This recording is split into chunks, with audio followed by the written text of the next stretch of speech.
Injection ಭಯಕ್ಕೆ ಚಿಕಿತ್ಸೆ ನಿರಾಕರಿಸಿದ್ದ 9 ವರ್ಷದ ಬಾಲಕಿ ಸಾವು.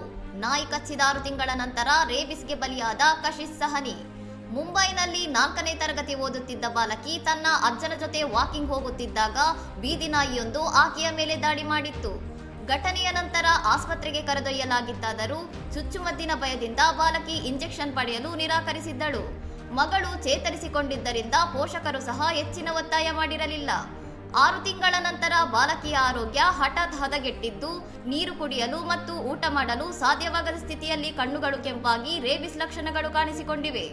ಕೂಡಲೇ ಮುಂಬೈನ ಕಸ್ತೂರ್ಬಾ ಆಸ್ಪತ್ರೆಗೆ ದಾಖಲಿಸಿ ಚಿಕಿತ್ಸೆ ನೀಡಿದರೂ ಫಲಕಾರಿಯಾಗದೆ ಬಾಲಕಿ ಸೋಮವಾರ ಕೊನೆಯುಸಿರೆಳೆದಿದ್ದಾಳೆ. ನಾಯಿ ಅಥವಾ ಬೆಕ್ಕುಗಳು ಕಚ್ಚಿದಾಗ ಸಣ್ಣ ಗಾಯವೆಂದು ನಿರ್ಲಕ್ಷಿಸದೆ ಕಡ್ಡಾಯವಾಗಿ ಚಿಕಿತ್ಸೆ ಪಡೆಯಬೇಕು ಎಂದು ವೈದ್ಯರು ಎಚ್ಚರಿಸಿದ್ದು, ಮುನ್ನೆಚ್ಚರಿಕೆ ಕ್ರಮವಾಗಿ ಬಾಲಕಿಯ ಕುಟುಂಬಸ್ಥರ ತಪಾಸಣೆ ನಡೆಸಲು ಪಾಲಿಕೆ ನಿರ್ಧರಿಸಿದೆ. ಇನ್ನಷ್ಟು ಸುದ್ದಿಗಳಿಗಾಗಿ ನೋಡ್ತಾ ಇರಿ ಸೌರಂ ಟಿವಿ.